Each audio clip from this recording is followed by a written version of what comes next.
En este punto 3 vamos a ver diferentes recomendaciones de diseño basada en la experiencia de los constructores y de la tema para diseñar correctamente un intercambiador de tubo carcasa.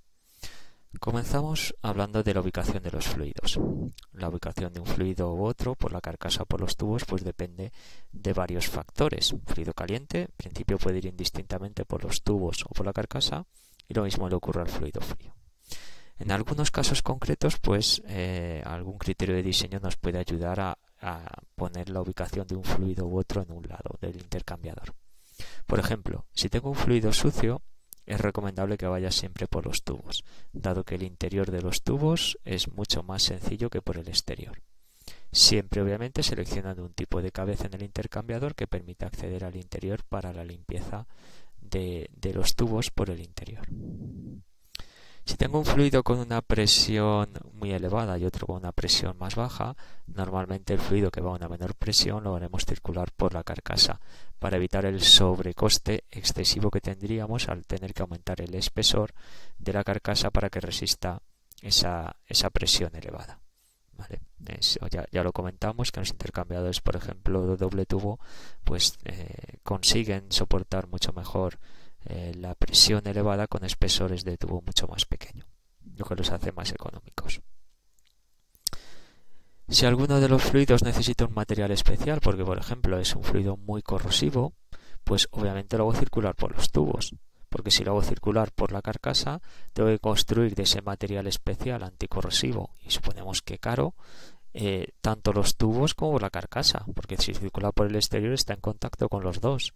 Sin embargo, si lo hago circular por los tubos solo tengo que construir de ese material específico los tubos. La carcasa la puedo construir de un material más económico.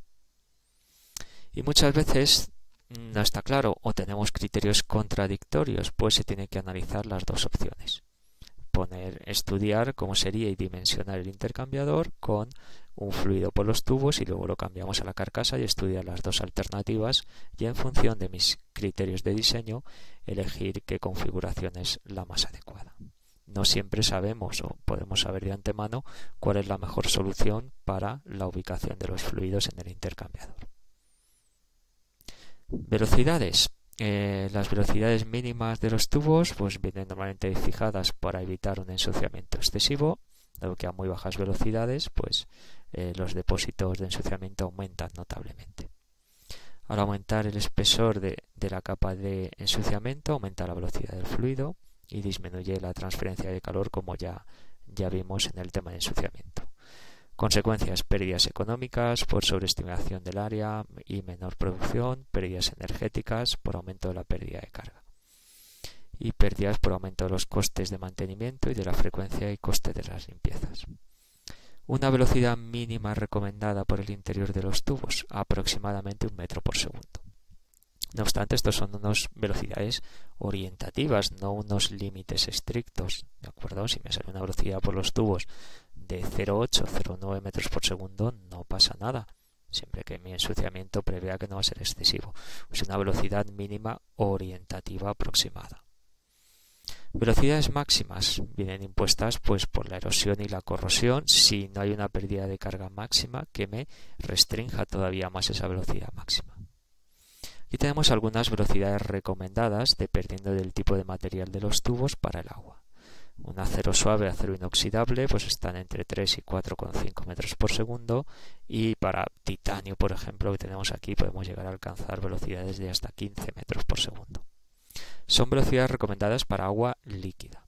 En el caso de que tengamos un líquido diferente, la velocidad máxima tendríamos que calcularla con esa ecuación, multiplicando la velocidad máxima en agua por la raíz cuadrada del cociente de densidades. Y para gases utilizaremos la ecuación que viene aquí recomendada para determinar la velocidad máxima por el interior de los tubos.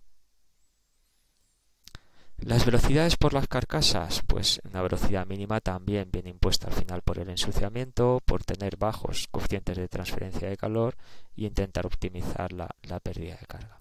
Y las velocidades máximas vienen impuestas por la aparición de zonas de recirculación junto a los deflectores y por la vibración de los tubos, problema importante que estudiaremos más adelante, ¿vale? Cuando las velocidades por la carcasa son muy elevadas, pueden dar lugar a que el sistema entre en resonancia y los tubos empiecen a vibrar, que están muy juntos. En cuanto un tubo empieza a oscilar, a vibrar, choca con los que tiene alrededor y se puede romper el intercambiador. Problema importante en los intercambiadores de tubo carcasa.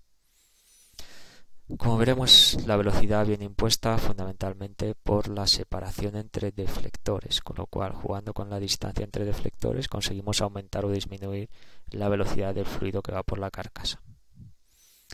Si separamos mucho los deflectores, que es la longitud de L sub B, baja las velocidades, y si juntamos mucho los deflectores, pues aumenta la velocidad. Como criterio orientativo, pues unas velocidades máximas entre deflectores entre 0,5 y 1,5 metros por segundo. Repito, son velocidades simplemente orientativas, máximas y mínimas recomendadas, que no son límites estrictos. Diámetros y dimensiones tanto de la carcasa como de los tubos. Pues obviamente los tamaños máximos y mínimos están, como sabremos, estandarizados. Y existen dos normas, la americana y la europea. Nosotros tenemos las tablas de la norma europea, que nos da pues aquí unas diferentes, para carcasas con cola fija, pues diferentes diámetros nominales, que es como se llama, se nombra a este tipo de carcasa, y el diámetro exterior en milímetros, ¿vale? Y el espesor dependiendo del tipo de material con el que se ha construido la carcasa.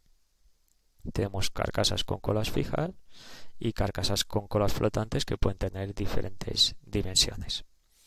Y los tubos pues también están estandarizados. Tenemos desde el diámetro más pequeño exterior de 6 milímetros hasta los más grandes de 51 milímetros, y nos tenemos que regir por esos diferentes diámetros de tubo que tenemos.